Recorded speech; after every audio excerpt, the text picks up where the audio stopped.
আজকের recipe pasta. কিভাবে বাড়িতে খুব সহজে পাস্তা তৈরি করা যায় সেটাই আজকে আপনাদের সাথে শেয়ার করব। পাস্তা তৈরি করার জন্য আমি একটা প্যান বসিয়েছি, সেখানে কিছুটা জল নিয়ে সেই জলে সেই পাস্তাগুলোকে আমি সিদ্ধ করতে বসিয়ে দিয়েছি। এখন লো ফ্লেমে কিছুক্ষণ এই পাস্তাগুলোকে সিদ্ধ করে নেব।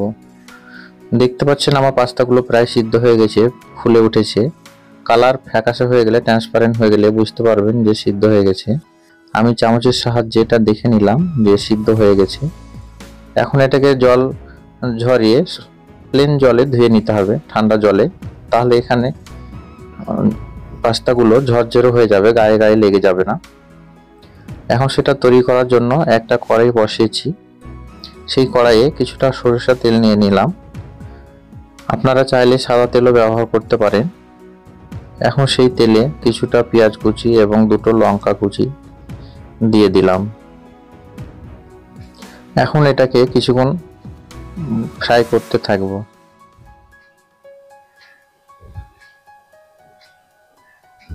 এইভাবে কিছুক্ষণ নেড়ে ছেড়ে পেঁয়াজগুলোকে সিদ্ধ করে নেব।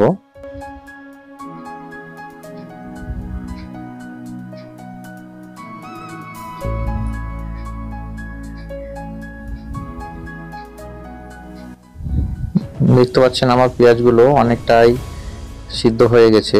এখন এখানে আমি সেই ধুয়ে রাখা পাস্তাগুলোকে এখানে দিয়ে দিলাম। এখন এটাকে ভালো করে মিক্স করে নেব তেলের সাথে, তাহলে কড়াইতে লেগে যাবে না।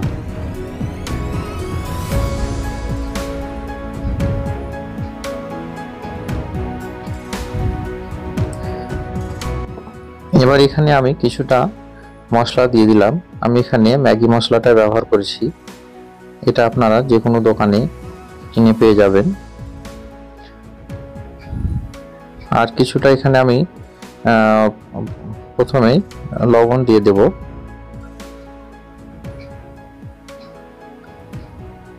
এখানে পরিমাণ মতো কিছুটা লবণ দিয়ে দিলাম।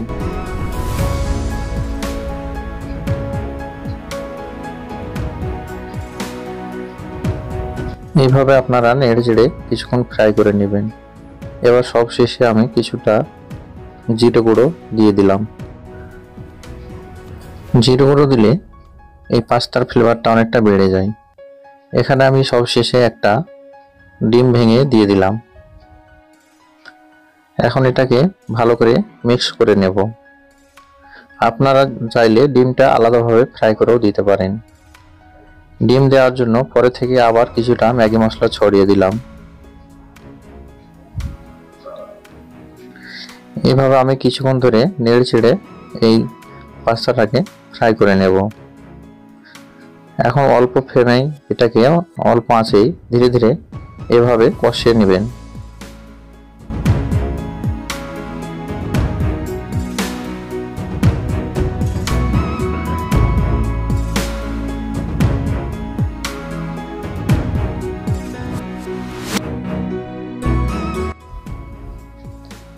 এইভাবে কিছুক্ষণ নেড়ে চেড়ে ভালোভাবে কষিয়ে নামিয়ে নিলে রেডি হয়ে যাবে আমাদের আজকের রেসিপি পাস্তা।